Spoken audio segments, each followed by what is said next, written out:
Welcome back. Joining me now is Republican Congressman Chris Stewart of Utah. He's a member of the House Intelligence Committee, and he served in Congress with the current CIA Director Mike Pompeo and the Secretary of State designate.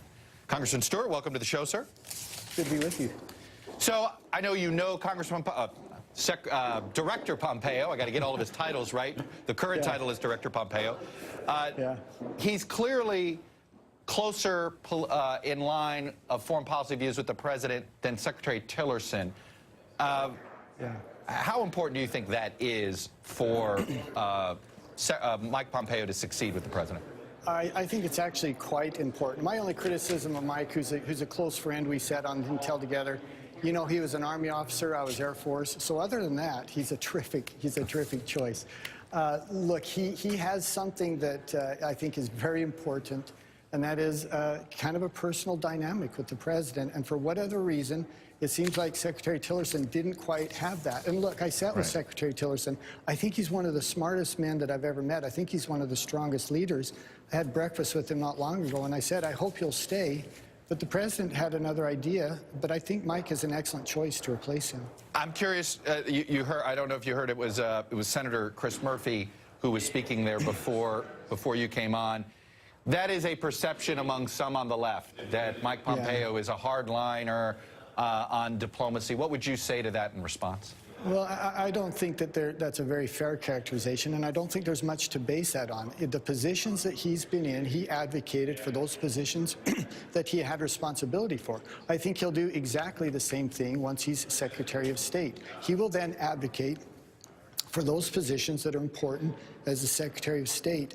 And again, I think that's he's able to do that. I don't think he's one-dimensional in the way he views American foreign policy.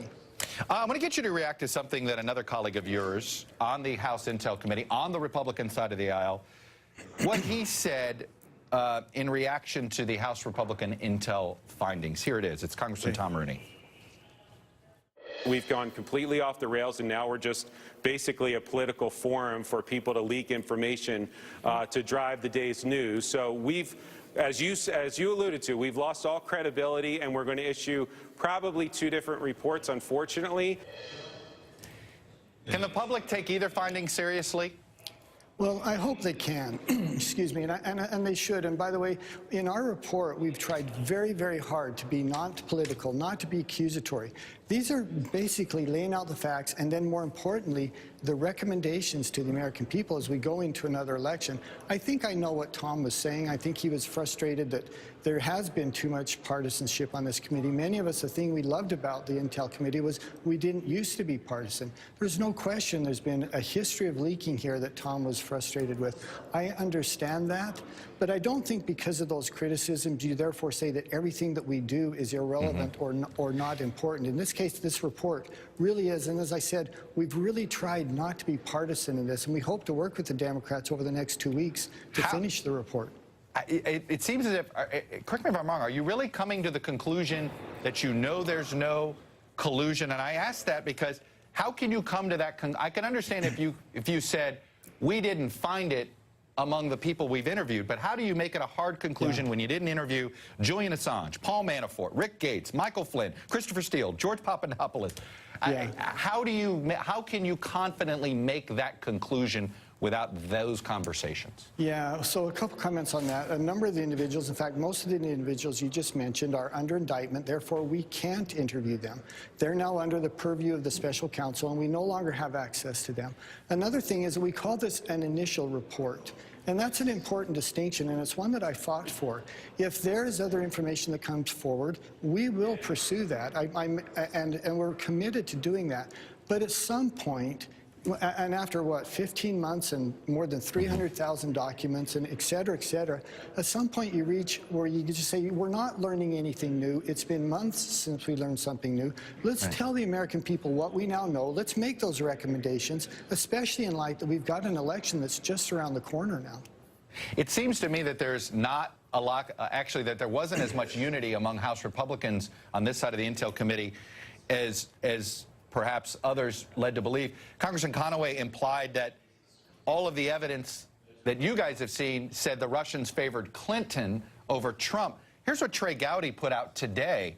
He said, it is also clear, based on the evidence, Russia had disdain for Secretary Clinton and was motivated in whole or in part by a desire to harm her candidacy or undermine her presidency had she prevailed. Period. He didn't caveat that at all. It seems that there's not, is there that much contention in your side of the aisle on this conclusion? You know, I think our report, which says that we agree with the vast majority of the CIA analysis on this, I mean 98% of it, but on one caveat, and it's an important one, I realize that, but on this one thing, we don't agree with the CIA in their final analysis. I don't know any member of the committee who doesn't, at the end of the day, support that. Now, this is, again, there's ambiguity in this conversation. If you're trying to harm Secretary Clinton, can that be viewed as promoting Donald Trump? I mean, again, it's difficult to determine what motives they had, whether it was one or the other, but I would argue, frankly, it was both. They wanted to break down trust in the institution. They wanted us to not trust one another, and I think there's clear that that's their primary motive here. But it does seem as if, though, that some parts of this report are being overhyped. Do you think it's a mistake, then, for people to focus on the idea that you guys have come to a firm conclusion that there's no collusion? So what you're saying is that is not the case. Well, I'm saying that up to this point, we haven't found any evidence of collusion. And by the way, that's just not the Republicans. Senator Burr said that. Dianne Feinstein said that. General Clapper said that. But you acknowledge you haven't done a thorough investigation. You haven't interviewed everybody involved yet. Well, I don't acknowledge at all that we haven't done a thorough investigation. I think we've done a very thorough investigation. I acknowledge that perhaps, I think it's extraordinarily unlikely, but perhaps there'll be some more information that comes forward. If that's true, then we'll pursue that. All we're saying is this is what we know at this point. And you believe the CIA got this wrong completely, a la how they got Iraq WMD wrong? Yeah, I think on this one thing they did. I just think there was a misinterpretation of some of the raw intelligence, and I've had a chance to review that intelligence.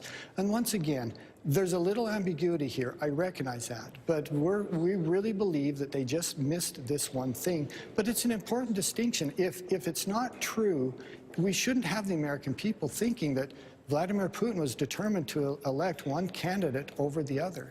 Do you think, though, that is false yet? You get my drift? Like, okay, you can't conclude for a fact, but do you concede that there's still more information to be culled through? Well, on this one thing, I don't know that there really is. I think the intelligence has been collected and analyzed. But look, I will concede this. We'll be debating this into the future. I'm sure we won't decide it tomorrow, and we can talk about it, I'm sure, for weeks and months ahead. Hey, Congressman Chris Stewart, I appreciate you coming on and sharing your views, sir. Thank you, sir. This afternoon. Thank you very much. You bet. Thank you.